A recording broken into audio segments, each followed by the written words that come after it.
So let's go back to our using the force clip where we reversed dropping a piece of paper to make it look as if we're catching it again. Okay, and what I've done here is I've just added a little bit of smoke here so that as it's coming up from the floor, it looks like something sort of magical is happening. Okay, so we just layered something else in here. So let that play through, and then we'll show you how we did that.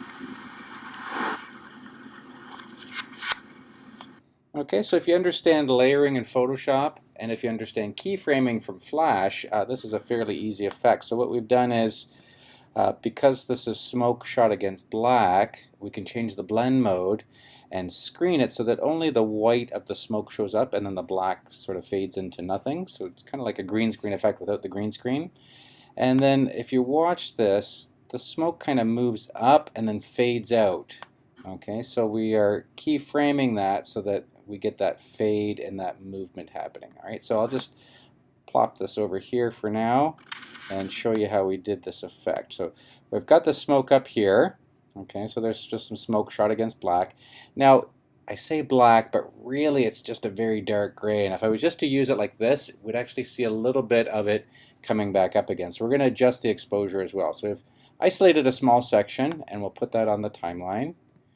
And I already had marked this clip to sort of show where I needed that effect to happen. So we'll just back this up a little bit so the clip is only between these 2 points.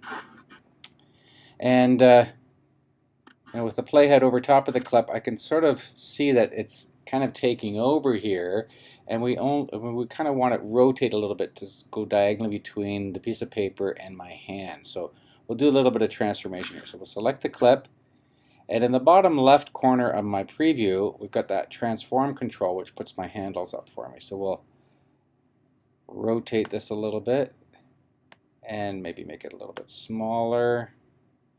Okay, and that should show up sort of coming out of the paper. And then we don't need all this extra black, so we're just going to get rid of that. So in the inspector, we'll trim from the left and trim from the right, so we get rid of most of that. And we'll change its blend mode. Okay, so right now it's on normal. So we'll change it to screen, which should get rid of most of that black. And if I'm just going to click off for a second there, just so that we can see that. Now, you can see a little bit of ghosting. So the chair is dark blue here, and then it's a little bit lighter here, and that's because this is not perfectly black. All right, so I'm going to leave the playhead over there, and I'm going to adjust the exposure on this a little bit. Now, I have updated my version of Final Cut, so I actually have to add in the color corrector, whereas normally on your version, color corrector will just be part of your inspector. So I'm going to drag that onto the clip to add that in.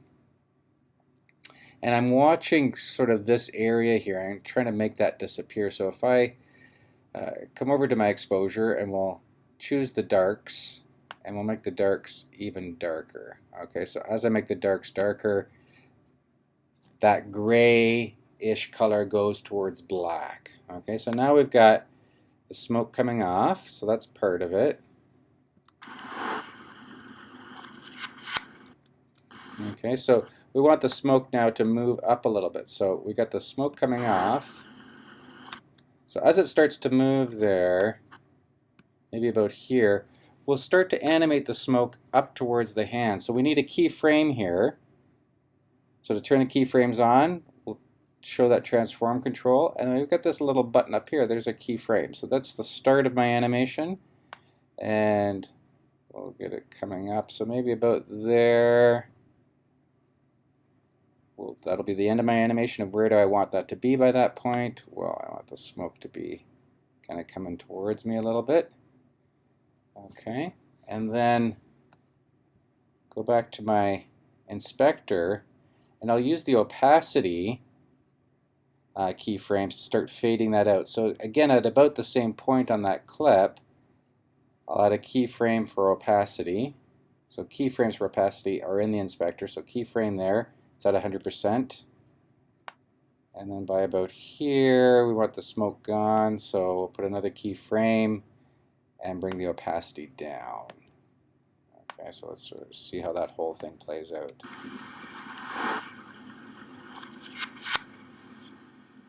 Okay, and that's how we do it. So a few things there. We got the blend mode, transform control, keyframes, and opacity. So lots of little things to get that little effect to sell a little bit for us. Kind of a nice... All right, and that's it. See if you can get something like that working for you.